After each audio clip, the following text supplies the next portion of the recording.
This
is 72 News with Denora Galvan, Mike Quiroga, and Kimberly Cortez. reporting today's news.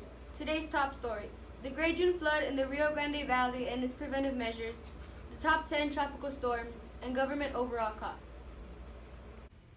Good morning. This is Denora Galvan, and today we'll be talking about the 2018 Rgv Flood, or as they started calling it, the Great June Flood. The Rgv Valley wasn't prepared for this rare storm. This uncommon storm happens every 100 years. Our cities in the Rgv have been affected by Mother Nature's destruction. The main cities that have been damaged are the following: McAllen, Weslaco, Mission, and Mercedes.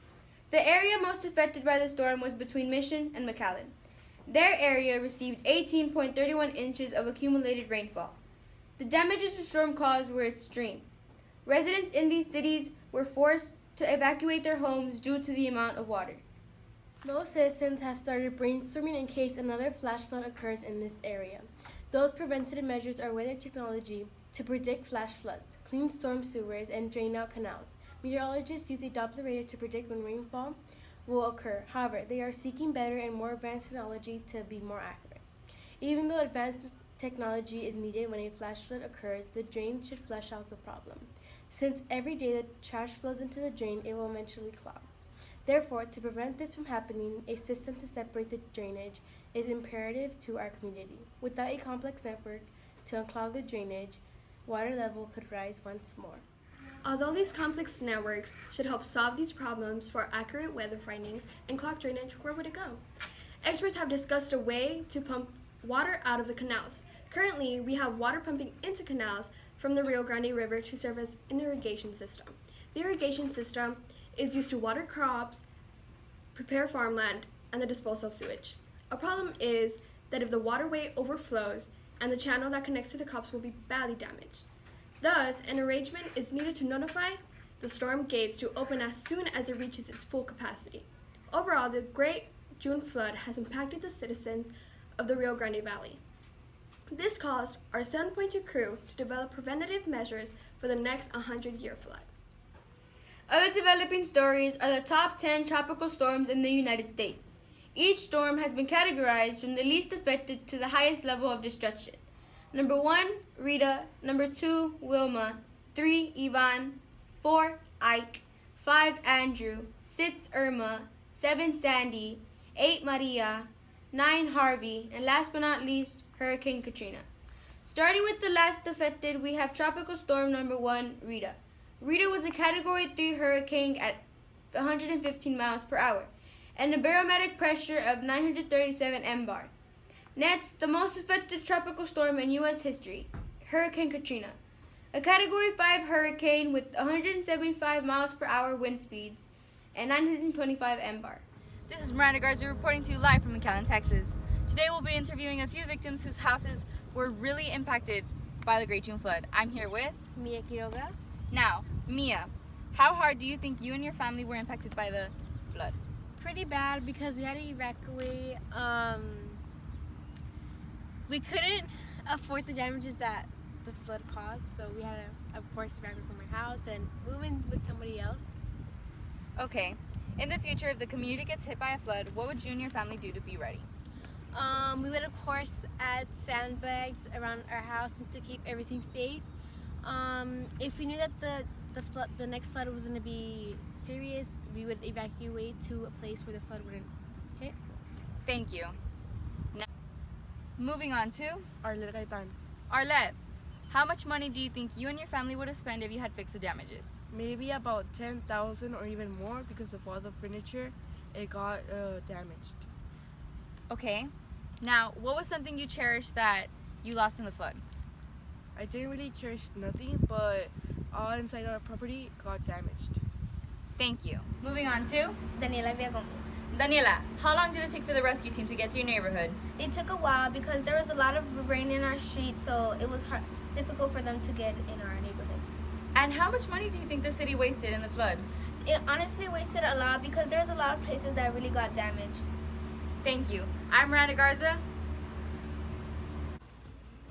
Hi, I'm Diana Rosales, reporting live from our news station, which is Channel 72 News.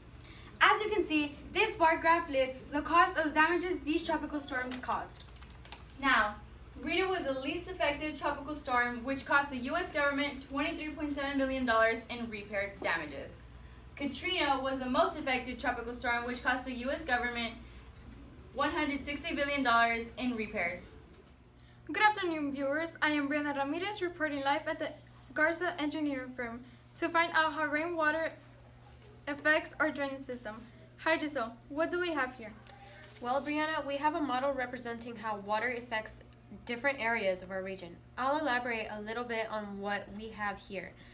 Well, what we have here is a working model showing how water affects different areas around us. First, let me show you what a normal rain event will do to our system. In a normal rain event, our system is designed to divert rainwater into our watershed, which is the Rio Grande River. However, during flood, a normal event. The flood we had in June was a very abnormal event. We designed our drainage systems to handle a 50-year storm. However, the storm we had in June was a 100-year storm. This means that the storm like that happens every 100 years. How does that affect our drainage system? Let me show you, as we saw in the previous example, the water flowed freely into the watershed. When water accumulates in certain areas, the ground reacts differently. How does that affect farms, factories, and homes? From this demonstration, Brianna, we are going to explain what each area has to deal with.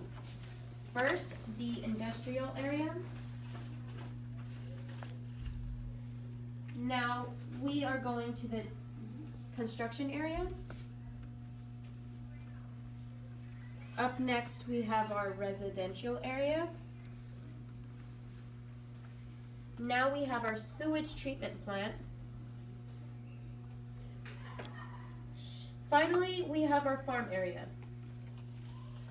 This seems dangerous. How does it affect humans? Runoff from sewage can cause illnesses such as cholera, and runoff from industrial sites and pesticides can cause cancer to humans.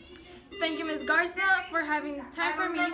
Again, this is Brianna Ramirez sending it back to you. I'm Malachi Gonzalez, reporting live from our news station, Channel 72 News. If we turn to our map, you can see high and low pressures developing all over the country. We know that high and low pressure systems help predict weather. When you have high pressure systems, the air moves in clockwise circles.